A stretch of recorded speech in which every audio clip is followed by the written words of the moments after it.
Dixie's hot stuff. Right now, I'm feeling pretty good, though, I will say. Oh, you're so lucky to be here. Under our administration, growth is exploding, productivity is soaring, investment is booming, incomes are rising, inflation is defeated, America is respected again like never before, and other than that, we're not doing that well. Now, think of all those things I just said. Every single inflation down, growth at an all-time high, stock market every day, 48 days in a row, 48 days during the course of 11 months, we hit a new high on the stock market, all of them. 1 year ago, we were a dead country. Now we are the hottest country anywhere in the world. That was said to me by many leaders. By almost every metric, we have quickly gone from the worst numbers on record to the best and strongest numbers, the most dynamic numbers, and an economy that is far ahead of even my optimistic. I had a very optimistic schedule, I thought. I didn't think it was, but people said it was very optimistic. Turns out to be very pessimistic by compared to what we've done. But we'll go down as the greatest in history, greatest first year in history nobody's ever had, just based on the numbers. Based only on the numbers, not based on me, based only on the numbers, because, you know, you get these guys like the governor of California likes to say how well he's doing. California's doing horrendously, but he says that, well, we base it on numbers. There's never been numbers like this. Through 4 long years before I took office, crooked Joe Biden and his allies in Congress inflicted the economic nightmare known as stagflation. How many times have you heard the word? We hit it with Joe. We hit everything. What a disaster. Meaning low growth and high inflation. How does that work? Not good. So you have lousy growth and high inflation. In fact, it's the lowest growth ever and the worst inflation in the history of our country. That is really tantamount to not having a good 4 years, right? In other words, Sleepy Joe and the people that ran the auto pen were a complete and total disaster for our nation. They were a disaster for our nation. Had they won the election less than 1 year ago, we would have been, as I've often said, Venezuela on steroids. Now I'm Venezuela's biggest fan. We're working with them, but they came down from a very high number to a disaster, you know, a disaster. And we would have been Venezuela on steroids, and we're bringing Venezuela back, and we're going to be great for Venezuela, great for our country. We're taking in, as I said, millions and millions of barrels of oil, and now they're coming in initially on a daily basis, 50 million, and values of over $5 billion. That's in 1 day. Just think of it, the biggest ships in the world can take 1 million barrels. The biggest ships in the world take 1 million. We have 50 million barrels. We need 50 of the biggest ships in the world just to get it out. We're bringing it in to be refined. It's an incredible feeling. It's great. Winning is a good thing. We're going to work with Venezuela. We'll make that country very strong again. We'll get oil prices down even further. We have it down at about a 6-year low, 7-year low, but we're going to get it down further. Joe Biden gave us a colossal stagflation catastrophe, but my administration's rapidly and very decisively ended that. We have quickly achieved the exact opposite of stagflation, almost no inflation and super high growth. So we have the highest growth we've ever had. Think of that. The highest growth we've ever had, and we've only been there 11 months. Think of what we can do for the rest of it. But do we have wood around here? I want to knock on a little wood. They have one little, everything's plastic nowadays. It's very tough. Now we have the greatest growth, and we have, you know, inflation way, way down. But we inherited terrible growth, and we inherited the worst inflation in the history of our country. The fake news would say 49 years. So when I say the history, they give me a lot of time, but I believe it's the history. But let's say 49 years. Would you say 49 years is okay, right? It's pretty bad. What do you think, Mr. Senator, Mr. Future Senator? I'd say 49. What sounds worse, 49 years or history? I think 49 years almost sounds worse. Maybe I'll just use it and I won't argue with these people. As of this morning, core inflation for the past 3 months has been just 1.6%. The numbers we just announced just before I came on stage. And GDP is smashing expectations with the fastest growth for this country in many years. The fourth quarter is projected at 5.4%, And that's despite the Democrat shutdown where we lost at least 1.5 points. You know, the Democrat shutdown, we would have had close to 7. Think of that. Close to 7 they were projecting to. The fakers were projecting to. And if we keep deregulating and adding more capacity, like I saw today at Ford, and if we don't raise interest rates every time good news is mentioned. You know, in the old days, I'm probably old. I used to be up at these lecterns and I'd say, I'm younger than pretty much everybody in the room. Now I say I'm older than pretty much everybody in the room. I like it the other way better, actually. But you're too young. But in the old days, when you had good numbers, interest rates would go down. When you had good numbers, the market would go through the roof. That's the way we're going to make it again. That's the old-fashioned way. That's the right way. Today, if you announce great numbers, they raise interest rates to try and kill it. So you can never really have the kind of rally you should have. What happens and what we want, we're going to have a lot of great months, a lot of great quarters. I want the market to go up. You announce unbelievable numbers and the market goes down because they know you're going to do everything possible. In the Fed, we have a real stiff in the Fed, but that's for another day. But they raise rates. So everyone says, oh, they announced great numbers. It's great, great, great. And the market goes down because they immediately raise rates. No. When the market goes up, they should lower rates. You want to see 20% and 25%? You want to see what we can do? We've got to go back to an old standard. When there's good news, the market should go up, not go down. Does that make sense to everybody? And that's the way it used to be for most of the time. That's the way you make a country great. But our growth potential is unlimited and could be much higher if we went back to sanity. We're not doing it anymore. We're talking about the head of the Fed, and I want somebody that when the market is doing great, interest rates can go down because our country becomes stronger. See, you view it differently. Our country becomes stronger, and therefore interest rates should go down, not up. They kill every rally. If it's, no matter who, it's beyond me as president, it's no matter who's president. You have a good quarter, and they want to kill it because they're so petrified of inflation. And growth and inflation don't necessarily go hand in hand. You can have growth and very low inflation. In fact, oftentimes growth is good for low inflation. So we're going to work on that, Scott, right? I think we're going to work on that very hard. I mean it so strongly, it's sickening. We announce good numbers and we see the stock market drops 300 points. I say, what the hell is going on? Do you agree with me? It should be just the opposite. All right, Scott agrees, so I'm very happy about this. That means if he didn't agree, I wouldn't do it. But we're already growing double, triple, and even quadruple the speed of almost every other major economy on Earth. We're the #1 economy on Earth, too. And the results are in, and the Trump economic boom is officially begun. It's really begun almost from the beginning. Almost begun, if you look at it, really from November 5th. You know, on another metric, just before the election, it was almost impossible to get people to join the military. We had the worst enlistment in the history of our country, the worst. You couldn't get people for the Army, the Navy, the Air Force, the Marines, Space Force, the Coast Guard. You couldn't get people. And since right after the election, but especially since after January 20th when we took office, we have now the strongest enlistment we've ever had in the history of our country. We've never enlisted people so quickly, so easily. And we enlist by merit now. You know, we won a Supreme Court case that said you hire by merit. You go to college now by merit. Everything's by merit. Our country became great because of merit. And we have done some job. But think of it, a year and a half ago, we had the worst enlistment in history, and now we have the best enlistment. Things like that don't happen. You might go from the bad enlistment to okay, but you don't go from the worst in history to the best in history. But that's what we've done, every one of them. And that includes police and firefighters. It was very hard to get police. It was very hard to get firefighters, and now everybody wants those jobs. In 4 years of Biden, they secured less than $1 trillion of new investment in the United States. So 4 years, less than $1 trillion. In less than 1 year, I've secured commitments for over $18 trillion from all over the world, the most ever for any country.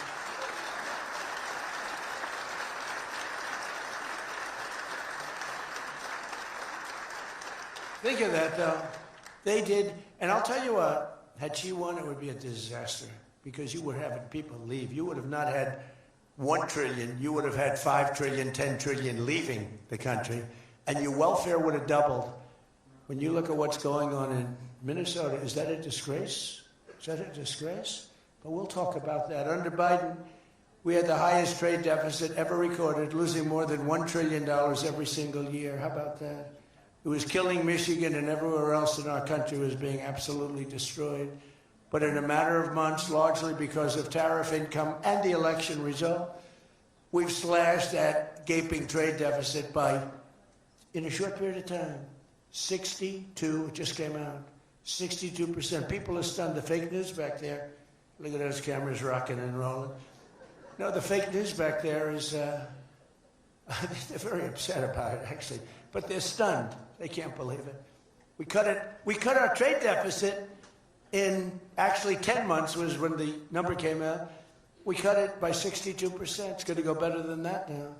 The stock market is now the highest in history since the election. We've set all of those records, and I think an all-time record that's so important to me because so many people have them is boosting 401ks and retirement accounts for millions and millions of Americans, people that are in the police departments, the fire departments, people that are construction workers. A policeman came up to me recently, a nice guy guarding me. He was a perfect guy to guard me. He was a massive guy, big, strong guy.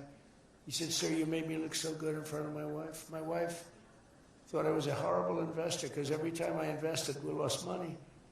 And we have a 401k, and I'm up like 85%. She thinks I'm Warren Buffett. She thinks I'm brilliant. She's now calling me brilliant. It makes my life much easier. I love my wife much more now. She calls me brilliant every time." I said, "Don't worry, you're going to do even better for the next 3 years." But one of the biggest reasons for this unbelievable success has been our historic use of tariffs. It was the tariff that made America strong and powerful in past generations, and then we got off and we went to the income tax system. Great going, fellas. You know, we were the strongest in 1887, relatively speaking. That was around the McKinley time, Teddy Roosevelt and some others, but we were really strong. It was all tariffs. And I know what happened. Some of these countries got together and they say, "Hey, convince the United States that it's no good, the tariff system is unfair to us." And so some genius, I know who, I don't want to get into it, but some genius said, "Oh, let's go to an income tax system."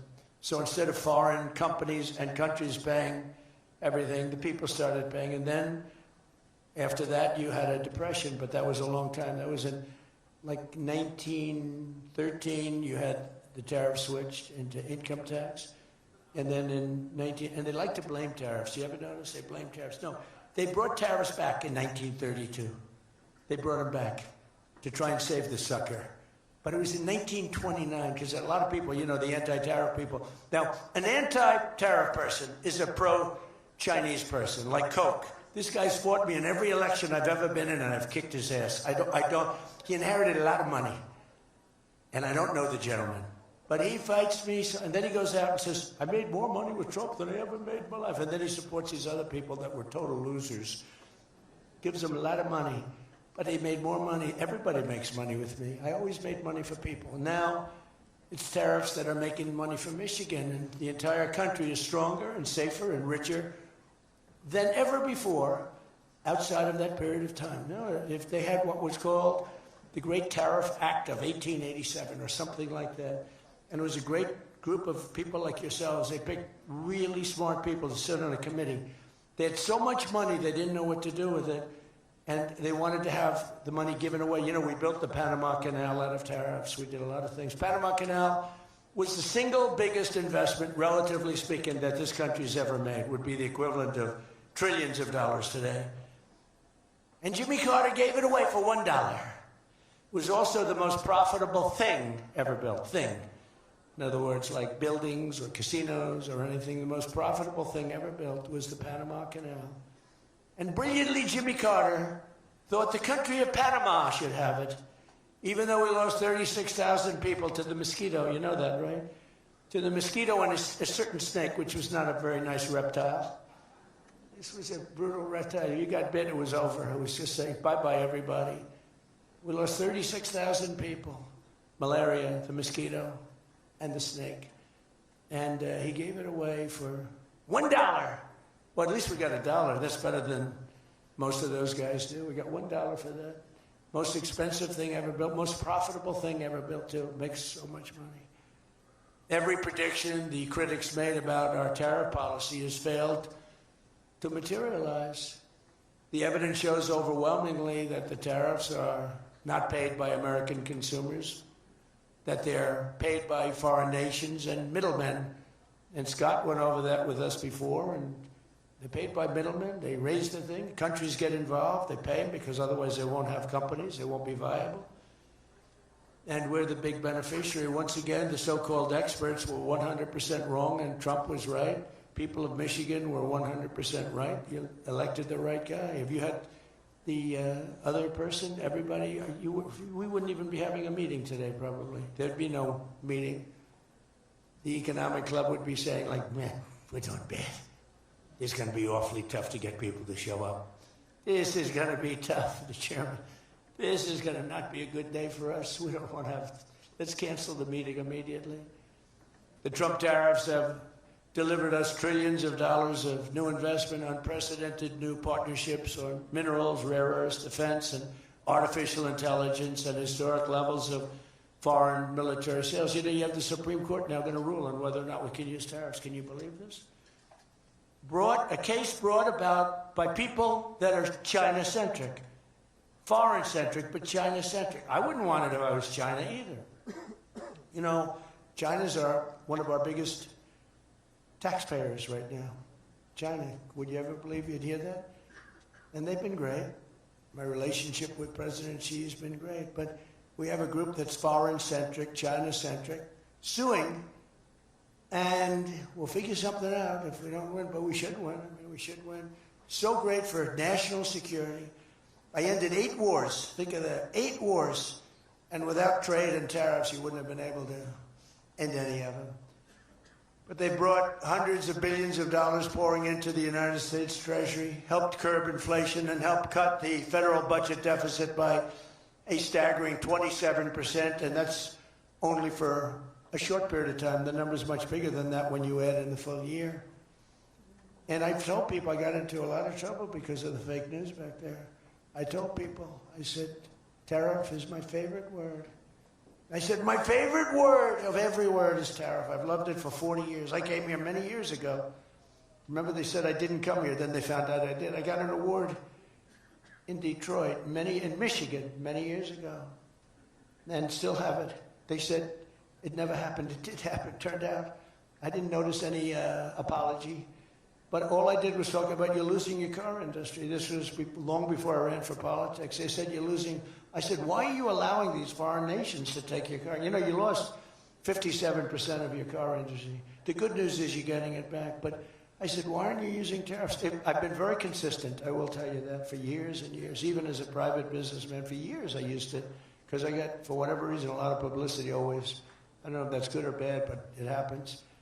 And I talk about the importance. But I said, recently, I said, tariff is my favorite word in the whole dictionary. There's no word. And I took a lot of heat. They said, what about your wife, your children? What about religion and God? What about Jesus? So I said, all right, it's my 5th favorite word. And since then, I've been fine.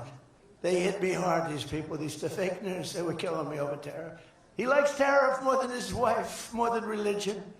He likes tariff more than anything. What a disgrace. So I now call it number 5, and I'm in good shape. That was a rough day.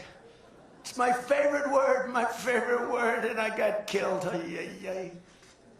Every word, you know, when you go up here, you take a big chance, especially me, because I go off teleprompter about 80% of the time. But isn't it nice to have a president that can go off teleprompter? Don't you think? Remember the speeches Joe would make? First of all, they'd last a matter of seconds, you know. Thank you very much. You ever notice Joe would always cough before a speech? State of the Union, he gets,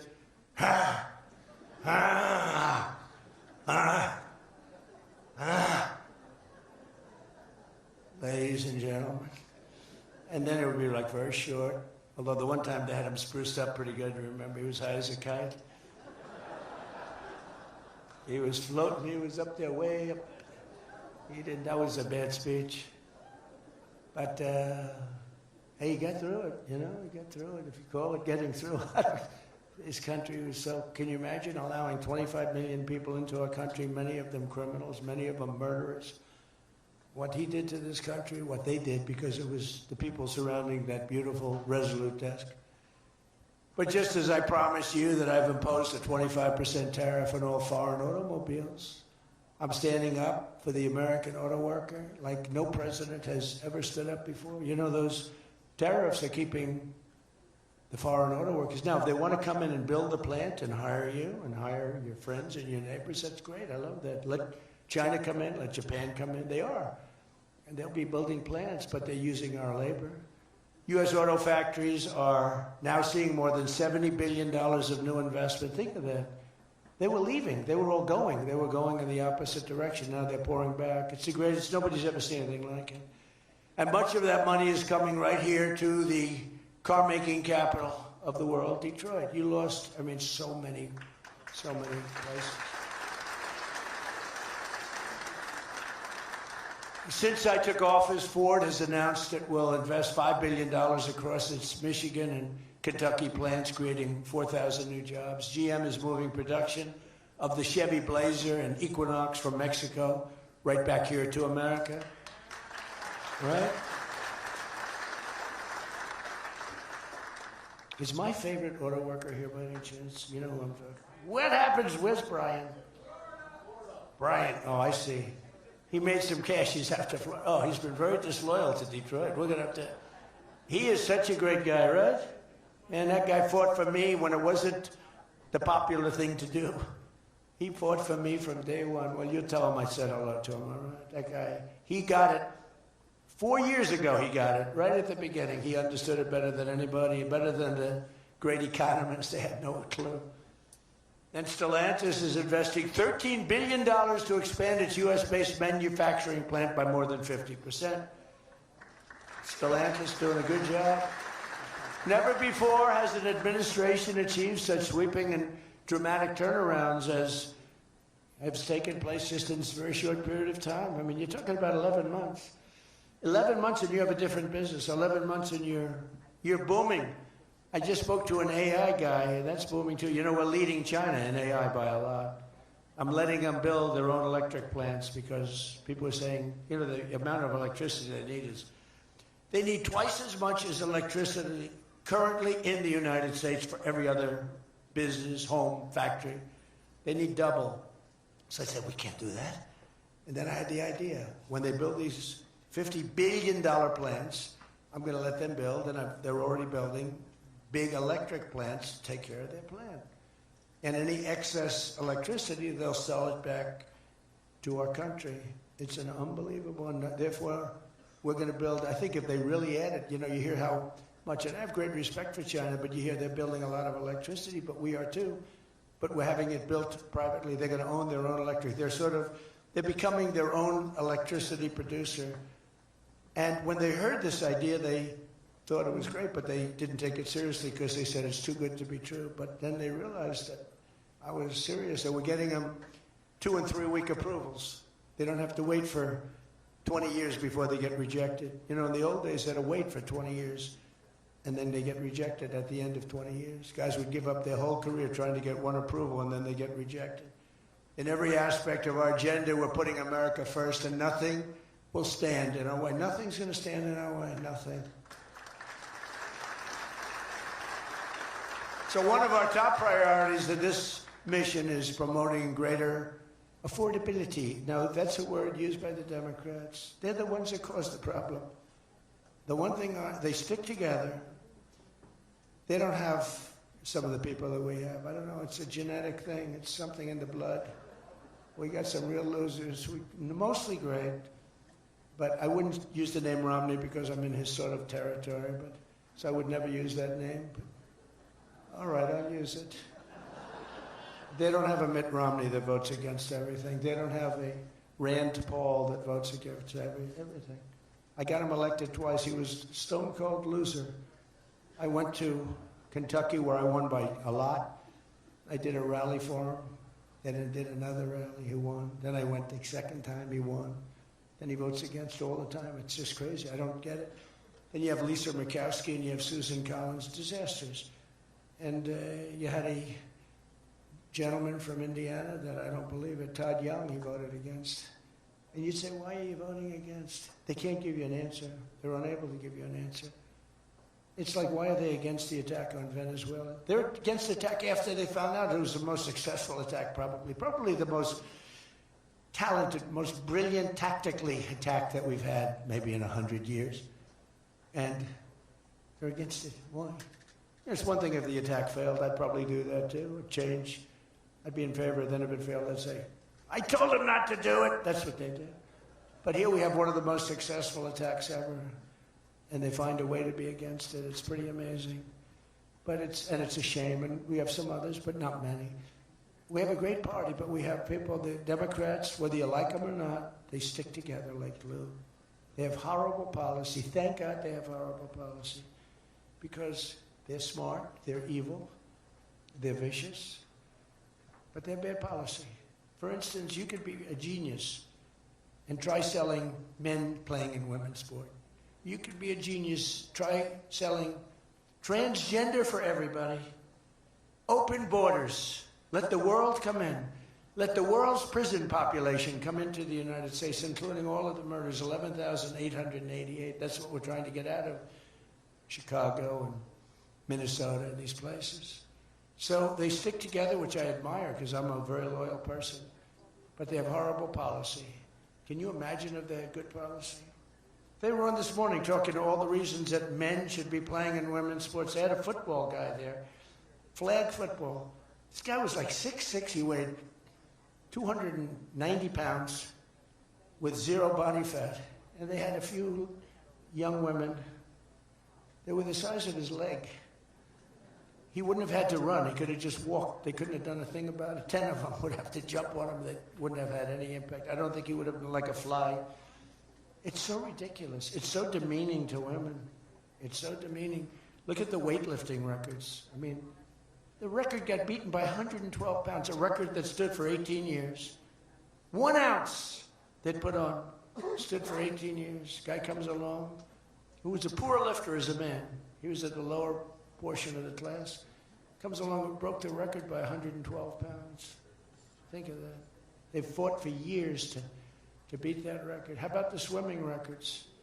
I mean, you can go to sleep during the time the man comes in and the woman. You can go take a nap for a little while. How about the long-distance race that took place not so long ago? Long distance, these marathon deals. They had top men, top women. The man came in. The woman came in 5 hours and 14 minutes and 36 seconds behind the man. Think of it. You're waiting. The man comes in. Now you're waiting 5 hours. What do you do if you're the parents? You go home and sleep for a while. Who the hell wants that? It's so demeaning to women, and who are great athletes. It's so demeaning to them, and it's right now in the Supreme Court. I can't believe it would even go to the Supreme Court. I mean, could you imagine 20 years ago talking about men playing in women's sports? They'd think you're crazy. Or transgender for everybody? If you said there will be no mutilation on children, that's one of my standing lines. We will not allow the mutilation of a child. Can you imagine having to say that? 15 years ago, people would say, is that guy crazy? Of course we won't. But we're living in a different time. It's a crazy time we're living in. After real wages plummeted by $3,000 under Sleepy Joe Biden, real wages are up by $1,300 in less than 1 year under President Trump. For construction workers, wages are up $1,800. Don't forget, they were down $3,000. Factory workers over $2,000, and for many other workers, over $5,000. And I just gave the military, because we're doing so well, we're taking in so much money with the tariffs, I just gave them $1,776. You saw that, right? Did you see that? They had 75, and I said, you know, if you had $1 more, $1,776. They said, that was a good idea. We could afford $1 more. We gave them $1,776. Meanwhile, grocery prices are starting to go rapidly down. Rent is down. Airfares are down. Hotel rates are down. Cell phone prices are down. And we're just getting started. But more importantly than going down, our growth is through the roof. It's way up. Among my first acts in office was to end the radical left war on oil and gas and stop the crusade to kill American energy, and frankly, to open up cars so that you don't have to have an electric car. I love electric cars. I think they're great. I like Elon a lot. I don't think he was too happy with my policy of opening it up, and I can understand that. But I've been saying it for 4 years. They wanted everybody to have an electric car in a very short period of time. There was no way to build the stations. There was no way to get it done. I want you to have gasoline-powered cars. I want you to have electric. I want you to have hybrids. I want you to have everything.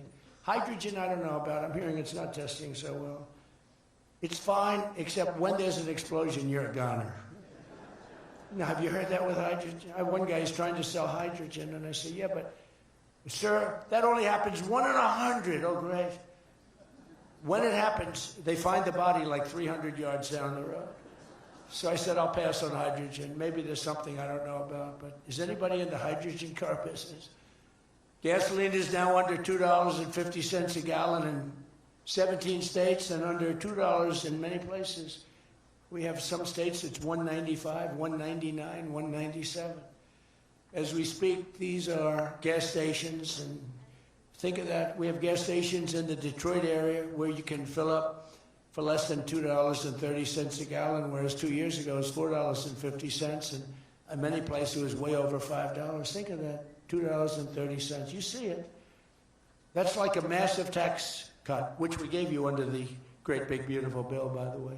No tax on tips, no tax on Social Security, no tax on overtime.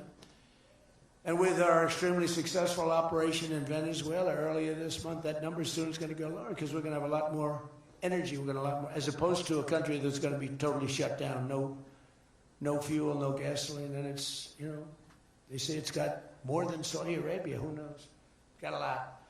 And by the way, to all Iranian patriots, keep protesting, take over your institutions if possible, and save the name of the killers and the abusers that are abusing you. You're being very badly abused. If the numbers are right now, I hear 5 different sets of numbers. I hear numbers, look, 1 death is too much.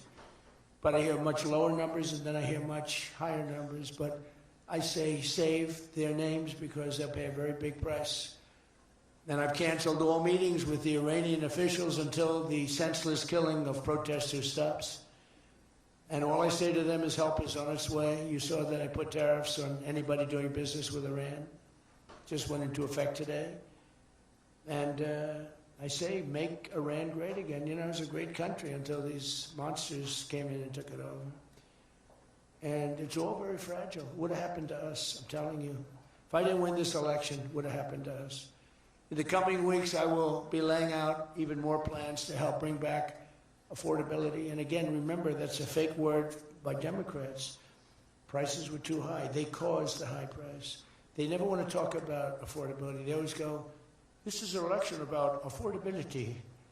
They say they caused it. But they're good at that stuff. They're good at that stuff. They're fake. And they're good at that stuff. It's an election about high prices that was caused by the Democrats and that I brought down a lot.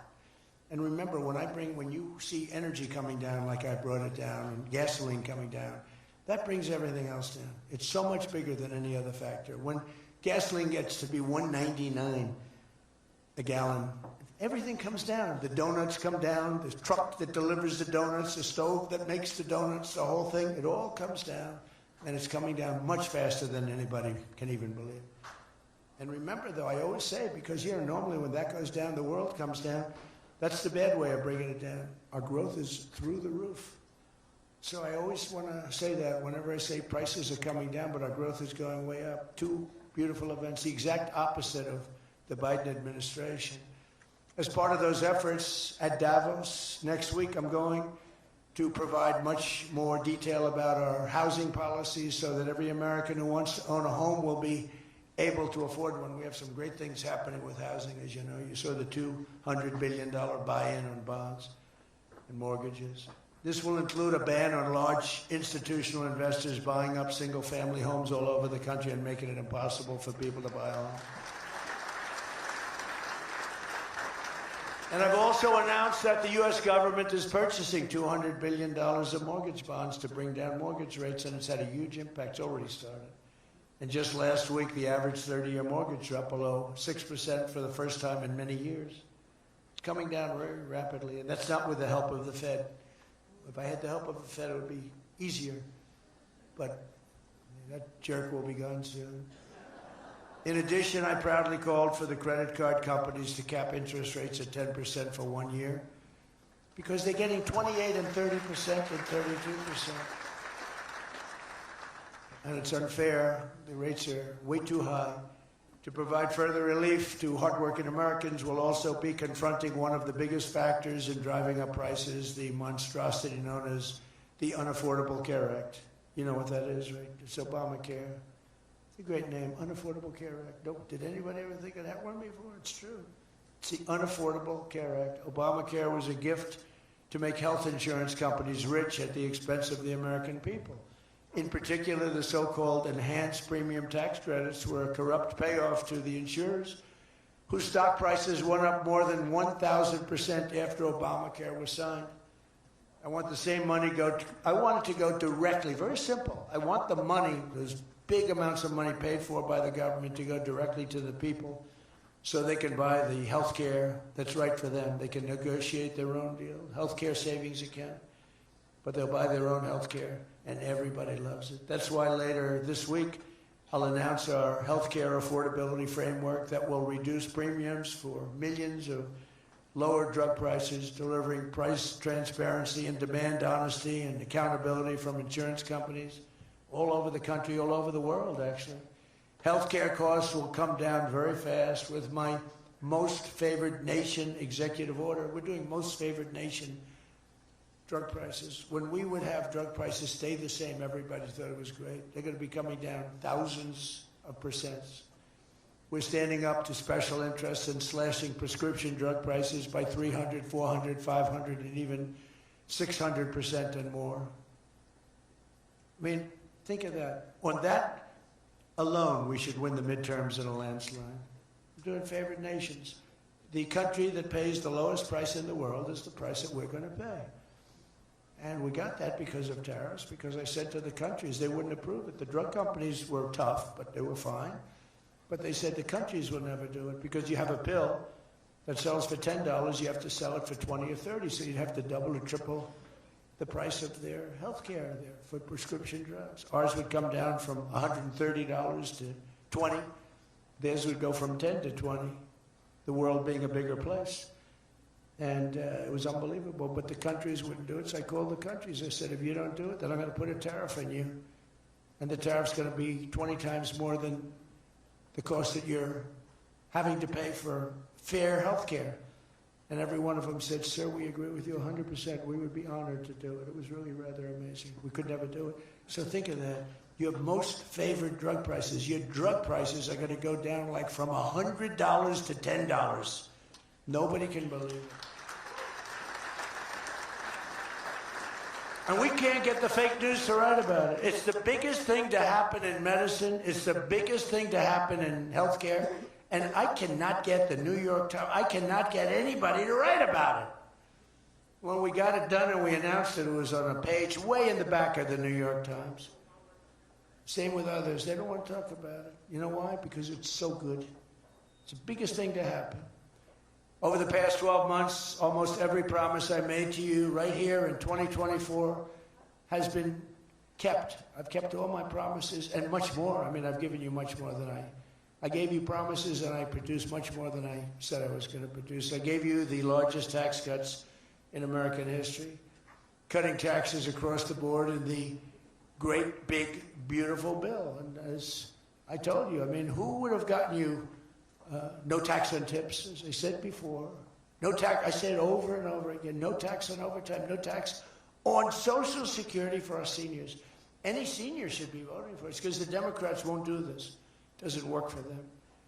We also made interest on car loans fully tax deductible, so that when you go out and buy a car, if you have a mortgage or you get a loan on a car, you're allowed to deduct interest for the first time ever. That's never happened before. But only for cars that are stamped with the Beautiful words, made in the USA. In other words, we're only letting that take place if the car is made like in Detroit or in the USA. Our tax cuts also provided 100% bonus depreciation on all new equipment and capital investments, meaning that for any manufacturer looking to bring production back to America, you can write it all off, everything, not in 38 years, not in 44 years, in 1 year. You write the whole thing off in 1 year. That's the biggest thing. I think that's the biggest thing. That's the big job producer. And I've cut an unprecedented number of burdensome regulations. We're number one in the history of our country in cutting regulations. I promised to cut 10 old regulations for every one new regulation. So if we put on a regulation, the only way I'll allow it to happen is if the secretary, like Scott Bessent, cuts 10 old regulations. But instead, last year we actually cut 129 regulations for every one that we put in. Think of that. So nobody's ever cut regulations like I have. I terminated the insane electric vehicle mandate and ended the war on internal combustion engines. Once and for all, those engines were gone. And some people like them. And if they like them, great. And if they like electric, if they like any form of propulsion, any way you want to propel your car is okay, except for a couple of them, as I discussed. I permanently stopped Joe Biden's ridiculous CAFE standards. You know what the CAFE standards are? They're standards that make it impossible for you to build a car affordably. They make it impossible for a car to really work right. The CAFE standards sound so nice. The CAFE standards, it's environmental standards that are impossible to meet. And we're canceling the EPA's absurd tailpipe emission standard, one of the worst ever. And I revoked the California emissions waiver to stop San Francisco communists from regulating automobiles all over our nation, all over our world. Boy, I have done so much for the car industry. Nobody thought it was possible to do this. And that's why your industry, and not everybody's in the car industry. How many people are in the car industry in this room, in one way or another? That's a lot, relatively. It's not bad. Another urgent priority for bringing down the cost of living is to stop the colossal fraud that is bleeding American taxpayers absolutely dry. The fraud being committed by the Somali population in Minnesota. Have you heard of them? They're lovely people. Is monumental. And California, Illinois, New York, and others are just as bad. Our country has been losing over $500 billion to fraud every single year, but those days are over. We have the best group you've ever seen assembled going after fraud. In Minnesota, we're cracking down on the Somali scams, ending the brazen and shameless theft of taxpayer dollars. Well, it's going on in Maine, too, with Somalis. You know, and they don't take our ships anymore. You know why? We hit them with the same missile that we used to hit the drug dealers coming in with the boats. You know, we have drugs coming in by sea down 97%. You've seen that? And we're trying we're really trying hard to find out who the hell is the other 3%. But we have them down 97%.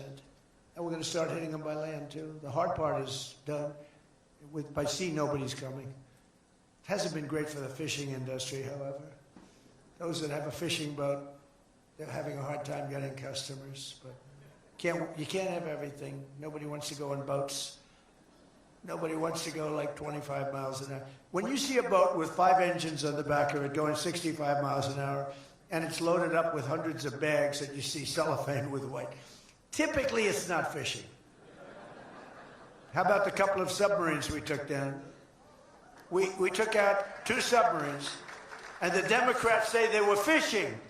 No, they were submarines. They were excellent. They build a very fast, it's a drug-carrying submarine. They have a lot of money. And we took them out, and the Democrats claimed that they were fishing. We shouldn't ruin people's beautiful fishing journey.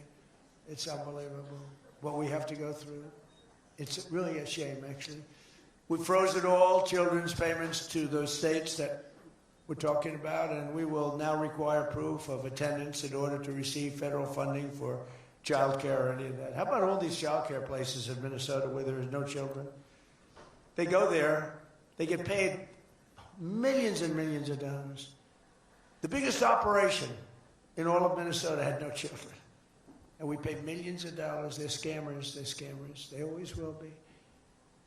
And we're getting them out, and we're not going to pay them. We're not going to pay Minnesota. Right, Scott? We're not paying Minnesota any more money for that, any of that crap. It's a big scam. It's a giant scam run by an incompetent, crooked governor. He's an incompetent, crooked guy.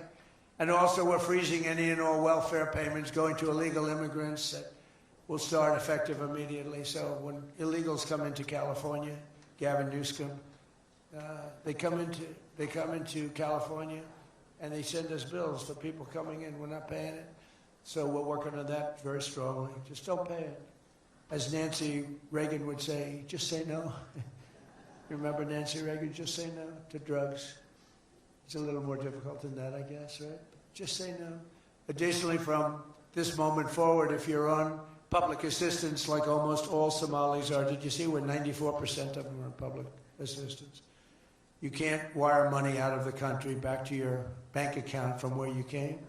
But more importantly, we probably aren't even going to give them the money anymore, the money going to them, because of the tremendous abuse and probably illegality being perpetrated on our country. We're not going to give them the money. We're not giving them the money.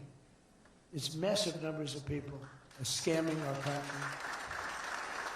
You know, they came from a place with nothing, and they come here and they drive around in Mercedes-Benz. You know, the Mercedes-Benz dealers do well in that area of Minnesota. Can you believe it? They have nothing. They get welfare payments, and they have Mercedes-Benzes. It angers me so much, but we're going to straighten out our country. This was done under Biden and Obama, very much under Obama. It all started under Obama. And we just can't. We've got a great country. We're not going to screw it up. But this was one of the great scams ever. They have the same thing, Somali in Maine. Who would think? I never saw that happening. But in Maine, it's really crooked as hell, too. But it's not just Somali. It is them, but it's not just. There are many other places, many other people. The whole country.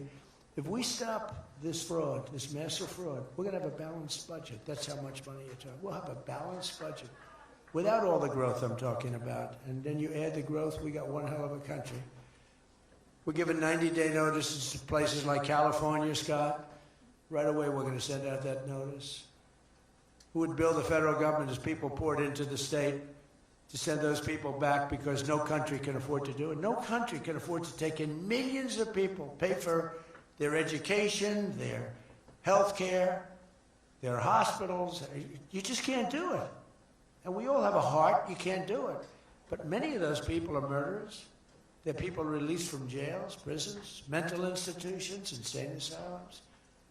They're people that are drug dealers. They're addicts.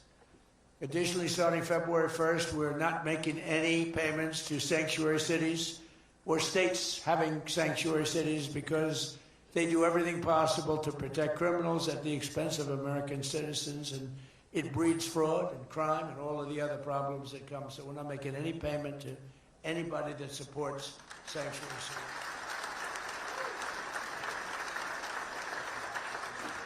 We have also suspended nearly 8,000 SBA loans, Small Business Association loans, to suspected scammers in Minnesota, of which there are many. It's a great state. It was a great state. Now it's getting destroyed by that stupid governor. What a stupid guy he is. But he's a crook. I mean, he's an incompetent guy, but he's a crook. He allowed this to go. You can't have corruption on a scale that nobody's ever seen before, and you're sitting as a governor and you don't know what's going on. It's impossible, even though he's a stupid guy. We're investigating large-scale visa fraud, and the Department of Justice has already charged nearly 100 people in criminal conspiracies in Minnesota. They're all over the place. Last week, we announced that I'm creating a brand-new division at the Department of Justice, a legal strike force led by a really tough, smart new Attorney General for fraud. He's a fantastic young guy. He's so impassioned to do this properly. We intend to imprison any fraudster, politician, or public official involved in these sick plots to loot and pillage our country. Think of that Ilhan Omar. She lives in Somalia. They don't have a government. They don't have a military. They don't have police. They don't have anything. All they have is murder and robbing ships, bringing in ships, pirates. That's stopped. Same missile, ping. That's the end of them. It's amazing how that can stop corruption. Those missiles, they never miss, you know. The same one, exactly the same one. But think of it, she comes from a country with nothing, and she comes here and she tells us about our Constitution. I have a constitutional right to rip off the country. I guess she's a total scam artist. Anybody knows. How do you let her get away with it? AOC +3. She was one of the three. They're all scammers. They're so bad for our country. They're so bad for our country. Our ICE operation in Minnesota, for example, is finding hundreds of killers, violent predators, and child rapists, some of the worst criminal offenders anywhere in the world, murderers all over the place. All we want to do is get them out. Did you see the pictures that we put up? Hundreds of them. Murderers wanted for murder, wanted for the worst drug selling. One of them is one of the biggest drug dealers in the world. And vicious, sells bad drugs too. Bad drugs, like if you take a tiny little morsel, your child is dead. And we're getting them. But it's hard to get them because they make it so impossible for you. And you wonder why. Why would they do that? You know, do they want to live with murderers? Do they want to live with these people that are emptied out from prisons? They have a lot of people. One of the reasons I was so angry with Venezuela, they emptied their prisons almost entirely into the United States of America. Tren de Aragua was the gang. One of the worst, probably the most violent gang there is anywhere in the world, they say. We're getting them out. We've got a lot of them out already, but we're getting them out. We're also going to revoke the citizenship of any naturalized immigrant from Somalia or anywhere else who is convicted of defrauding our citizens. We're going to get them the hell out of here, fellas. And if you come to America to rob Americans, we're throwing you in jail and we're sending you back to the place from where you came. We're throwing you right in jail. And they know it too. And one of the reasons they're doing these fake riots, I mean, they're just terrible. I mean, you see it's so fake. Shame, shame, shame. You see the woman, that's all practice. They go practice. They go to areas, they take hotel rooms and they all practice together. It's a whole scam. We're finding out who's funding all this stuff too. We pretty much know. But in conclusion, as we liberate our country from this cultural scourge and the plague of corruption and fraud, we'll rediscover the natural energy and native spirit that truly makes America great again, like we're doing with Detroit and Michigan. If we get rid of fraud and do our job properly on the trillions that are being extorted out of our country from corrupt and incompetent governors like Gavin Newsom, J.B. Pritzker, and Tim Walz, we will very soon have a balanced budget, and that's the kind of money that we're talking about. We're talking about massive amounts of money. Our country wasn't built by people who tried to lie and cheat and scam their way to success. It was built by legends like Henry Ford, Henry Dow, Thomas Edison, the Kellogg brothers, Alfred P. Sloan, the founder of General Motors, men who lifted up American workers and strengthened our nation beyond even belief. And we're doing the same exact thing right now. I think we're doing it even better.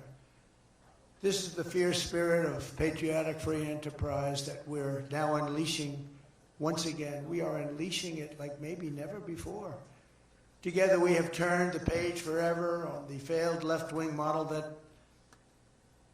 makes our America poor, desolate, and makes people feel sorry for us. That's what we had. We had a country where our leader was laughed at and our country was scorned. We had a country that was laughed at. They laughed at us. 2 years ago, they laughed at us. They thought we were fools. They thought we were stupid people. Now we're seeing that they're not the smart ones. We are. But we have a great America, and we're going to enrich it. And foreign nations, foreign migrants, criminal fraudsters, and corrupt politicians are not going to play a role anymore. They're going to be in jail.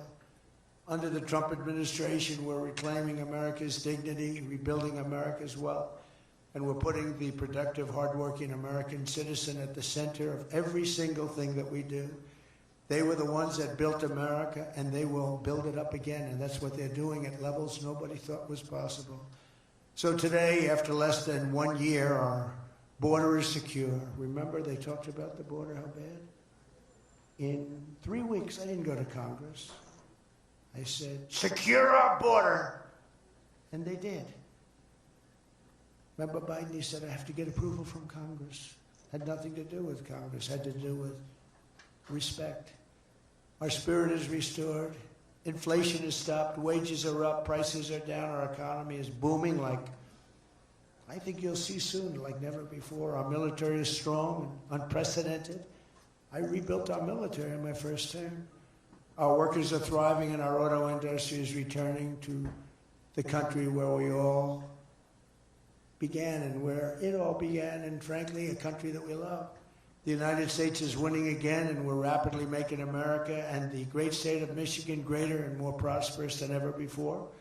I want to again thank the Detroit Economic Club. You do a fantastic job, so respected. God bless you, and God bless America. Thank you very much.